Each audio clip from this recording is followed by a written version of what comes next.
I am now going to walk through, I made a tier list, and it's players' expectations going into last season versus how they performed. And I'm going to walk you through these are the top 30 players from UDisc rankings. So you won't see guys like Brody on here, unfortunately, but I think it'll give you a good idea into the season. I'm going to start from the bottom tier and go up. So if you're an audio listener right now, it just says D, C, B, A, and then S tier at the top. And again, this is expectations versus performance. So on the bottom tier, we have, I'm just going to go through them one by one, explain a little bit. We have Adam Hammes. 2021, Adam Hammes won 2 events. He won MVP and Masters Cup. And I expected him to come in and kind of dominate this year. He has the big distance, he has the forehand, he has the backhand, he has the putting, the deep putting, he has it all. And he just could not put it together this year. We were consistently seeing him outside of the top 10, dropped really far in the UDisc rankings. Huge disappointment of the year for Adam Hammes. So hopefully he can rebound, but that kind of year can be really devastating for your confidence and for your kind of game going forward. Next up is Eagle. This one's self-explanatory.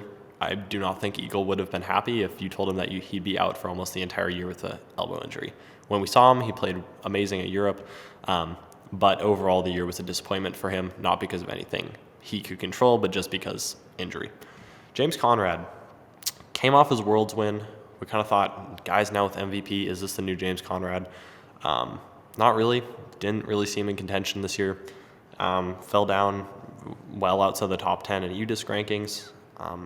Just not really, kind of a second thought this year. Very big bummer, especially coming off that huge Worlds win. Nico De Castro, not really inside. I think he had 1 top 10 finish.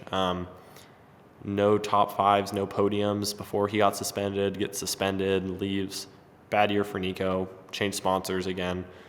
Maybe he'll come back stronger, I hope. We'll see. And then last is Lauri Laitinen. If you don't know, he's a European player coming over. Had some high expectations. He was killing it on the European Pro Tour for a bit. I was excited to see him, and he kind of fell off into the backdrop. He was not fantastic this year. I would have really liked to see a little bit more out of him. So hopefully he tours again in the U.S. this year, and we can see a little bit more. C tier, we got Cale Leiviska. Didn't play a whole lot of events. Not really in it. He's clearly focusing on a lot of other things. He has his own disc line now with Prodigy Airborne Discs. He obviously has the Preserve going on, running that course and the tournament there. So playing seems like not at the forefront of his mind right now, or foreground of his mind, but not a great year from Cale if you're looking at purely playing. I mean, he did great things in business and for the community, but playing-wise, not his best year. Not a lot to be said there. Chris Dickerson. Now, this one's going to surprise a lot of people, him being in the C tier. But I put him there because Chris Dickerson has established himself in I would say in the top 6 of players. And he won Champions Cup, and then he kind of fell off for a bit. Didn't play a lot of events, didn't play that well when he was playing for a while. Was in it at GMC, didn't win a Pro Tour. He got that early win, and then he kind of went away. So kind of a bummer for Chris Dickerson. I do hope he is doing a fuller tour this year. He's going to Europe, which is very exciting. He's not going to Vegas. We'll talk about that in the Vegas show. Stop trying to get me to talk about Vegas. But hopefully we can see a little bit more from him this year. And I know it wasn't a bad year, but I think by his own expectations, I think he would have liked to do better. Again, he was with a new sponsor. We'll give him some time. Drew Gibson. Drew Gibson's next on the list. Won Vegas, went completely MIA after that. Really didn't see him much. He skipped the Texas swing, came back, not great. It's just, I don't think he'd be happy with how he finished.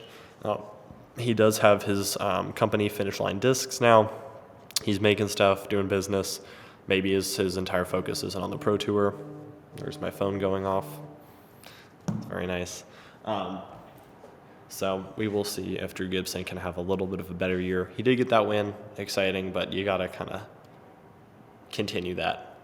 Barsby, we saw him at Texas States, saw him a little bit at GMC. Not a lot else. He missed the top 20 too many times. Not fantastic from Greg Barsby. Kevin Jones. When is Kevin Jones going to have that breakout year? I feel like we've been saying forever, oh, this is KJ's year. He's got that big flashy jump putt. He's got distance. He's got the hyzer flip, the roller, the grenade, the thumb. I mean, he has it. He has it all. Just never really putting it together. This year, he did well at Vegas.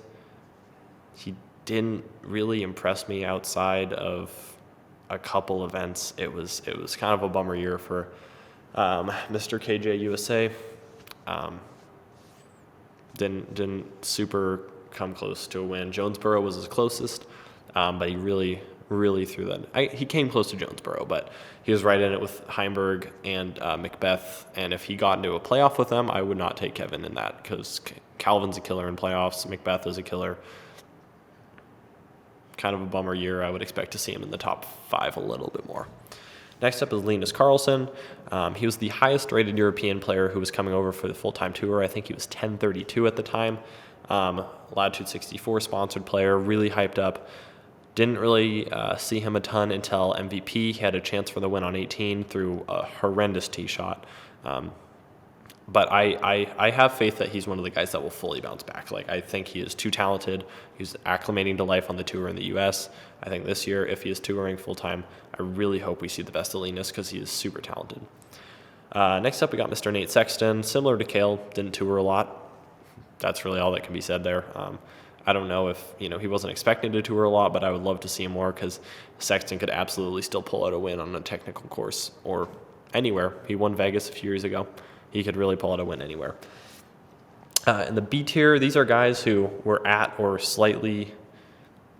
maybe slightly exceeded expectations. They had good years, but weren't amazing compared. Alden Harris, we saw him put in a really good effort at Jonesboro. He kind of put his name on the map as some of that nice core young prodigy team. Good year. Not amazing, not bad, good year. Anthony Barella. We saw him pop up a little bit at Worlds through some amazing shots. Good year, not great year. New sponsor this year. We'll see how that goes. Bradley Williams won an event. I don't think he expected to do that.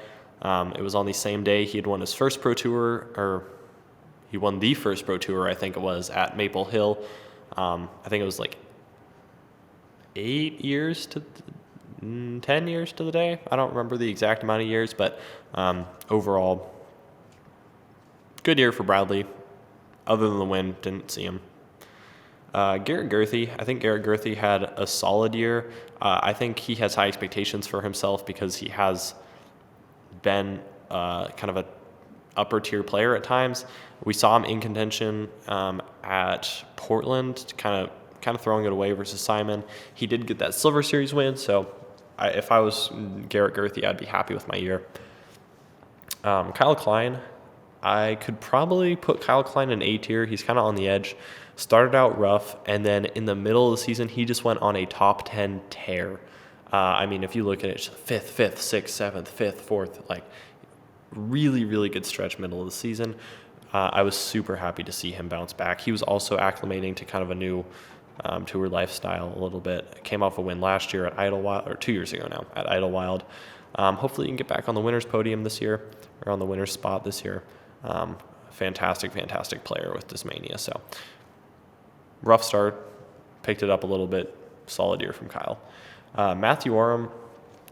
Now he had a really good year in terms of placed finishes, but he just cannot get that win. And I think that is why I have him B tier, because I think if you ask him, he would say, I'm really disappointed I didn't get a win this year. So I think he had a good year, but he put himself in a position where he could win a lot of times, and he never was able to pull it out. So, Matteo, you obviously have the talent. We're expecting you to win some events. Nicholas Antila, really great player from Finland, popped up at USDGC, probably should have won it, missed a couple putts, made a couple mistakes, but overall, a fantastic young player. He's only 20 or 21. He's my age, and so we'll just see how he continues to progress. And last on that list is kind of a controversial one. It's Paul McBeth. I know Paul McBeth ended up being second in Pro Tour points. He rebounded. He won Worlds. But I think he put himself out of events too often, and I think he would be upset with that. Positions where, like at Champions Cup, he's shooting a course record the last round, and he had no chance to win it. Like, he pushed up back into the top 10, but he had no chance to win it. Missing the cut at DDO, he was kind of, after Waco, was not shooting the best. He shot that really, really rough round at Texas State's, like second or third round on lead card, and just, yeah, I think if you ask him, he would want to win more than one Pro Tour. So I put him B tier. He probably could have been A tier, but McBeth has set high expectations, and last year I don't think was his best year. I don't think he's going to look back on that one and be happy with it. So A tier, we have Mr. Aaron Gossage, the man who tried to take McBeth's 6 worlds away from him. He really showed out this year. He showed us that you can make a course really simple because he has a massive forehand and a massive backhand, and he threw hyzers all around Emporia and said, what if I pushed Paul McBeth to a playoff? And that he did. He had some impressive highlights from the Pro Tour Championship as well. Will we see, and at OTB, he plays well. He always plays well at OTB. So 2 years ago, I guess now, it's kind of weird saying that, but 2 years ago, he into the Pro Tour Championship as just the last person in because Simon pulled out, and this year he very handily got in with some really good finishes. So at his kind of rate increasing, we could see him fighting for a win here soon on more than one occasion. Next up in the A tier is Mr. Calvin Heimberg. He came off a very strange year 2 years ago. So he won a Silver Series. He tied the win with Ricky at Ledgestone. He won the Match Play Championship, but he never got that full Pro Tour win, and he was clearly disappointed by that. This year, he comes out and does Calvin fashion, put himself in contention a lot. He wins Jonesboro for the second time, and then he won D-Glow for the first time. Two were mainstays, some great events. He also did something. There's kind of this idea that Calvin is not a good finisher at Worlds. And if you looked at this year, he was one of 2 players that finished in the top 10 at every single major. Sorry, I said Worlds, I meant majors. Calvin's not good at majors. But he finished in the top 10 at every one. He was on lead card at Worlds, USDGC, and Champions Cup lead card, multiple rounds. And so I think it's tough to say that at this point. At this trajectory, he's going to get his first major soon. That's for a future episode. Come on, Zach, back to focus. 2 wins, good year from Calvin. I think he can be happy with it. Corey Ellis, we hadn't seen a ton from him 2 years ago. You'd heard his name, and he's kind of famous for his putting. I believe he led the Pro Tour in putting 2 years ago.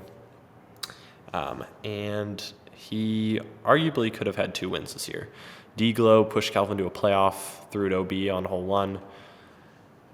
MVP had what he would call, I'm sure, a routine zone forehand upshot and ripped it over, threw it OB, couldn't make the par putt. Simon wins from Chase. He should have won MVP, didn't. This year, I'm really expecting him to win an event. But again, that's for a later episode. But yeah, last year, Corey Ellis, what a great player. Standstill king, super far thrower, great year. Joel Freeman wasn't necessarily in contention at a ton of events, but he was always just right in the top 10. Great year from him. He won a Silver Series, Butler County Open, I believe, and shot what some pros are calling one of the best rounds of all time, setting a course record. I know a lot of people don't love his personality off the course. That's fine. You're allowed to do that. But on the course, he is a great, very well-rounded player. He throws flexes, throws hyzers well, throws forehands, putts pretty solidly. Just really solid, well-rounded player. So Joel Freeman, good year. A tier, Ricky Wysocki. Rick, he won 4 Pro Tours. I think if you asked him before the season, Rick, what if you won 4 Pro Tours? He'd be like, yeah, that's what I expect for myself.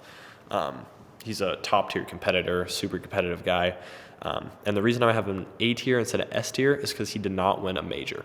And I think he probably really wants to win a major. I think he knows that to really cement himself as one of the best of all time, he needs to pick it up at majors, especially as of lately, with the field becoming more competitive. And so he had a fantastic year, but he didn't cap it off with the big win.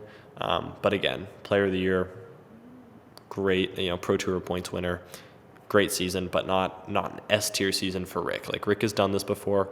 He wants that major. I think he needs to get a major. Yeah. And the last one on the A tier, I have Vaino Makala. And the reason he's in the A tier, he wasn't on the podium a ton like some of the other guys. He wasn't constantly in for, wins. But he was the highest rated he was the had the best results of any of the European players to come over, and he was not the highest rated by any means. So I think people were expecting guys like Albert Tam, Lori Leitonen, Linus Carlson, Nicholas Antila to all be better, and then Vaino came over and had a really solid season. Highest finishing European player at Worlds, finished top 10 at European Open, got his first Pro Tour podium at DDO, and some really solid finish at Maple Hill. He's a great player, super smooth. He putts at like 100 miles an hour. It's very fun to watch. If you get a chance, go check out some of his rounds on the European Pro Tour where he's a killer. And I'm really excited. He didn't do like a full tour this year. I'm really excited. I hope he does more events this year because I think with the right course, he could really compete. All right, last guy on the A tier is Mr. Chris Clemens. He snuck up this year. He's a lefty. He has a disadvantage. Courses are built for righties generally. Chris Clemens has a massive forehand. He's got a okay distance backhand. He's got an okay putt, but he found his way on the lead card at Worlds this year. Had some really, really awesome finishes, and just overall a really solid player that I think flew kind of under the radar this year. I think if you asked me where Chris Clemens would have ended up in the standings and Pro Tour points this year, I would have probably said 20th, 25th, and he was really kind of solidly right at the top 10 this year, which was really, really fun to see. Love Chris Clemens, seems like a cool guy, so great season, Chris. All right, now we have the S tier. These guys going into the season, they, depending on what expectations might have been, they way outperformed them. They did what no one expected, and they killed it, and I'm excited to see them going forward. So, number one, we've already talked about all these guys, but number one, we got Gannon Buhr. Obviously, the kind of prodigy of disc golf, who's no longer with Prodigy. That's another video in itself. But he is just a 17-year-old who can throw mega far, won USDGC, was in contention a bunch. I could go on and on about how great of a player he is, massive forehand. But his game speaks for itself, and he really showed that this year. So, Gannon Buhr, great job. Isaac Robinson, no one knew this guy before this year, really. Most people didn't unless you were deep in the disc golf scene. And like I said, 5th at Waco, final round lead card on Portland, the win at Idlewild, great finish at USDGC. This guy's a baller. Can't wait to see him. And just an S tier year from him. I mean, he graduated college. I don't think he was expecting to come and be as dominant as he was and killer this year. Last but not least, Mr. Simon Lizotte. If you told me before the season that Simon had 4 wins, if you told me before the season Simon had 1 win, I would say probably not. If you said 2 wins, I would say definitely not. 3 wins, I would say absolutely not. If you said 4 wins, I would say impossible. And Simon took all those expectations and absolutely subverted them. What a fantastic, cool year. Probably the most liked player on tour. And I think everyone was so, so excited to see just how good of a year that was. I mean, every win, I was just pumped for him. I'm a big Calvin fan, and when he beat Calvin at OTB, I was clapping with everyone else. It was an electric moment, and he just kept doing it. And I cannot wait to see what he does with MVP. So, shout out to those guys in the D tier. Come on, let's go this year. This is your year. You gotta step it up.